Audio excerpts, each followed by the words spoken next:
Hello friend, welcome back to my video.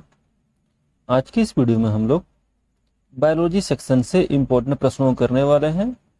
जो chapter होने वाला है वो होगा जंतुओं में प्रजनन, ठीक है, रिप्रोडक्शन इन एनिमल।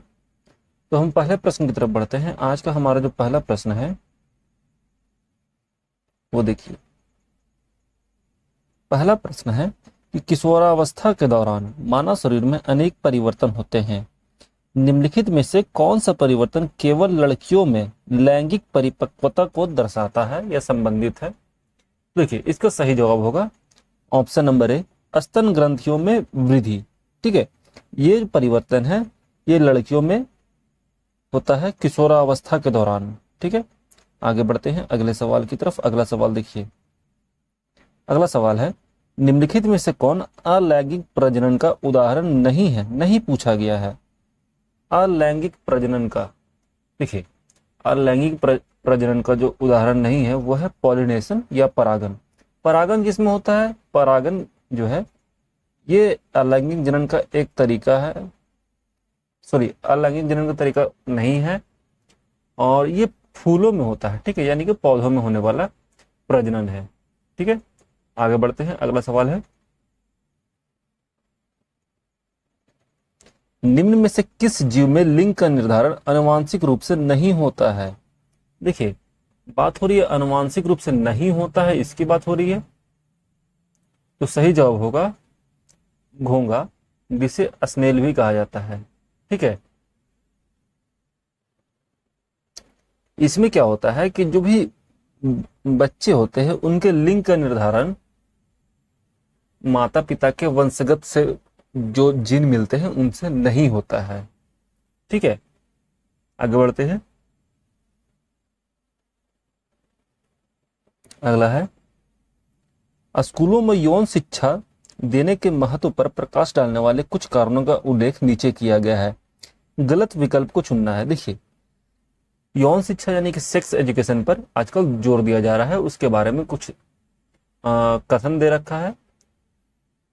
इसमें सही कथन, सॉरी, गलत कथन का चुनना है।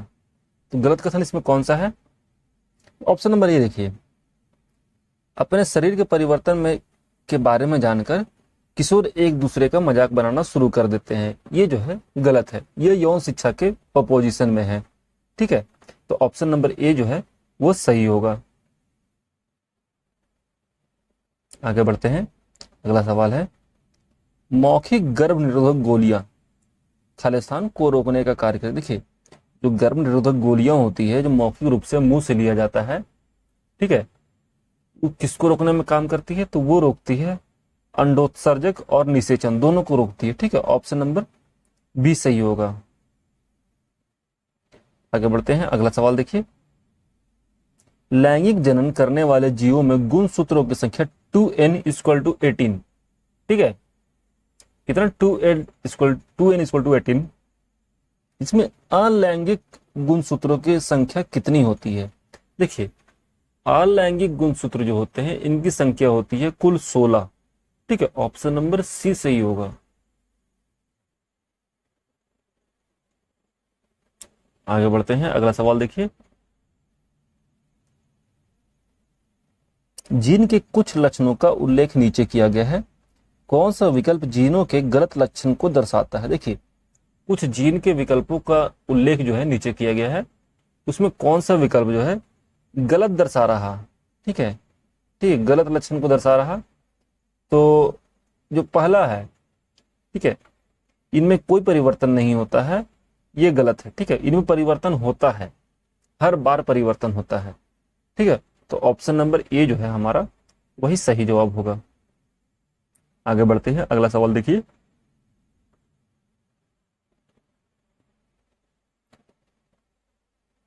कुछ महिलाओं में अंडवाहिनियां अवरुद्ध हो जाती है। ऐसी महिलाएं बच्चे पैदा करने में असमर्थ होती है, किंतु शुक्राणु निषेचन के लिए अंडाणु तक पहुंच नहीं पाते हैं। ऐसे मामलों में डॉक्टर आईवीएफ इनविट्रो फर्टिलाइजेशन की सलाह देते हैं। ठीक है, इस प्रक्रिया के कुछ चरण नीचे दिए गए हैं। गलत चरण का चयन करना है। ठीक है, गलत चरण का चयन करना है। इसमें गलत चयन कौन सा है ये पूछा गया है। देखिए, इन विट्रो फर्टिलाइजेशन, जिसे आईवीएफ कहा जाता है, इसमें गलत चयन, देखिए इसमें जो गलत है वो है ऑप्शन नंबर ए, युग्मज को बाहर रखा जाता है और उसका विकास एक प्रणाली में होता है। ठीक है, ये गलत है।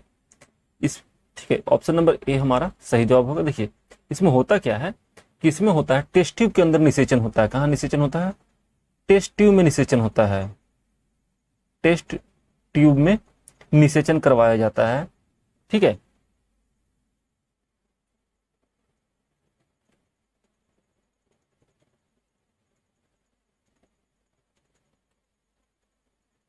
आगे बढ़ते हैं अगले सवाल की तरफ। हाँ, यहां पे कभी कभी पूछ देता है कि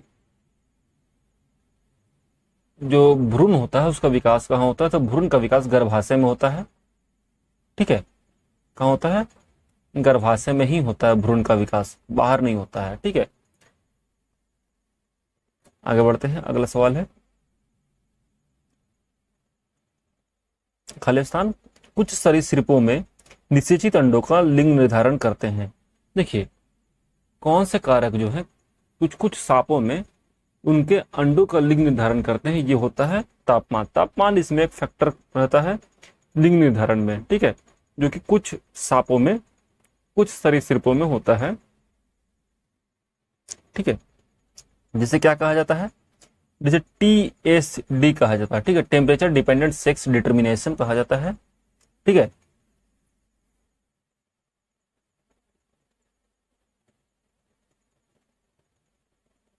आगे बढ़ते हैं अगला सवाल देखिए, निम्नलिखित में से कौन सा यौवन विकास का हिस्सा नहीं है? नहीं बोला गया है। देखिए यौवन विकास का हिस्सा नहीं, तो इसमें मोटापा जो है यौवन विकास का हिस्सा नहीं है, ओबेसिटी इसे कहा जाता है। ठीक है, आगे बढ़ते हैं, अगला है जनन में मूल घटना क्या है? देखिए जनन रिप्रोडक्शन में मूल घटना होती है डीएनए की प्रकृति बनना। ठीक है, डीएनए की प्रतिकृति बनती है, वही जनन की एक मूल घटना है। ठीक है, आगे बढ़ते हैं अगले सवाल की तरफ। अगला सवाल देखिए, जंतु प्रजनन एनिमल रिप्रोडक्शन के संबंध में निम्नलिखित में से कौन सी विशेषता गलत है? देखिए एनिमल रिप्रोडक्शन के बारे में बात हो रही है, इसमें गलत कौन सा है?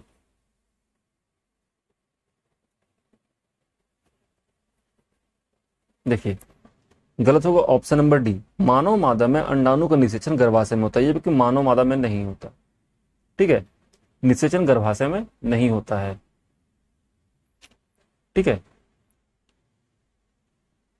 आगे बढ़ते हैं अगला सवाल है, देखिए कौन सा विकल्प सही ढंग से उस पथ को दर्शाता है जो मानव पुरुष प्रजनन प्रणाली से मुक्त होने पर शुक्राणु अपनाते हैं? ठीक है, शुक्राणु के द्वारा अपनाया जाने वाला जो रास्ता है वो है वृषण से शुक्रवाहिका, शुक्रवाहिका से मूत्रमार्ग, मूत्रमार्ग से लिंग। तो ऑप्शन नंबर जो सी है हमारा वो सही होगा। आगे बढ़ते हैं अगला सवाल है, एक कोशिका जो विभाजित नहीं हो रही है डीएनए के हिस्से में के रूप में मौजूद है। ठीक है, कोशिका कौन सा हिस्सा जो है विभाजित नहीं होता है? ठीक है, तो इसका सही जवाब होगा क्रोमेटिन सामग्री, ऑप्शन नंबर डी। आगे बढ़ते हैं अगला सवाल है, मानव नर द्वारा उत्पन्न आधे युग्मक में कौन सा गुणसूत्र पूरक होगा? ठीक है, आधे युग्मक की बात हो रही है, कौन सा गुणसूत्र पूरक होगा? तो ये होगा 22+X। ठीक है, ऑप्शन नंबर बी सही होगा। ठीक है, देखिए ह्यूमन बॉडी में 46 गुणसूत्र होते हैं। ठीक है, जिनको 22 पेयर में कहा जाता है। ठीक है, ये भी कभी कभी एग्जाम में पूछ देता है कितने गुणसूत्र होते हैं। अगला है, इनविट्रो फर्टिलाइजेशन IVF विधि में शिशुओं का जन्म निम्न में से किस प्रक्रिया द्वारा होता है? देखिए IVF प्रणाली में, IVF टेक्नोलॉजी में जो शिशुओं का जन्म होता है जो वो होता है शुक्राणु और डिंब का बाहर निषेचन होता है। ठीक है, बाहरी निषेचन करवाया जाता है IVF में। ठीक है, और निषेचन के बाद इसको वापस गर्भाशय में स्थानांतरित कर दिया जाता है। अगला सवाल है, निम्नलिखित में से कौन सी नसबंदी विधि एक अस्थायी विधि है? ठीक है, कौन सी नसबंदी की अस्थायी विधि है? तो ये है सर्जरी के द्वारा नसबंदी। ठीक है, ये जो है अस्थायी विधि होती है। ऑप्शन नंबर डी सही होगा। अगला है, निम्न में से कौन सा कथन एक मिथक नहीं है? नहीं की बात हो रही है, तो कौन सा मिथक नहीं है? तो देखिए यहाँ पर एक है कि चिप्स और डिब्बा बंद स्नैक्स जैसे खाद्य पदार्थों में पोषण कम होता है, इसलिए किशोरावस्था या प्रजनन चरण के दौरान इन्हें नहीं खाना चाहिए। ये गड़बड़ है। ठीक है, तो ऑप्शन नंबर बी जो है हमारा वो सही जवाब होगा। आगे बढ़ते हैं 19 नंबर क्वेश्चन। लैंगिक प्रजनन करने वाले जीवों में गुणसूत्रों की संख्या एक पीढ़ी से दूसरी पीढ़ी तक किस प्रकार अनुरक्षित बनी रहती है? देखिए, जो लैंगिक प्रजनन करते हैं जीव, उनमें जो गुणसूत्रों की संख्या होती है एक पीढ़ी से दूसरी पीढ़ी तक किस प्रकार अनुरक्षित रहती है? तो इसमें होता है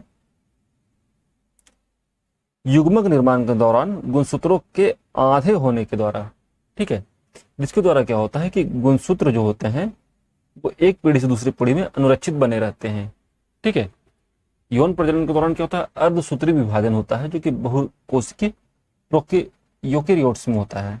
ठीक है, आगे बढ़ते हैं। अगला सवाल है, जटिल शारीरिक बनावट वाले लैंगिक प्रजनन करने वाले जीवों की जनन कोशिकाओं में कौन सी विशिष्टताएं पाई जाती है? विशिष्टताओं के बारे में पूछा जा रहा है लैंगिक प्रजनन करने वाले जीवों के बारे में। ठीक है,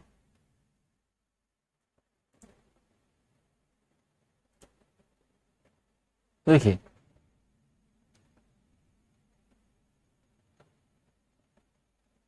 तो विशिष्टता है नर जनन कोशिका। ठीक है, छोटी और गतिशील मादा, खाद्य भंडार युक्त बड़ी। ठीक है, यही एक विशेषता है।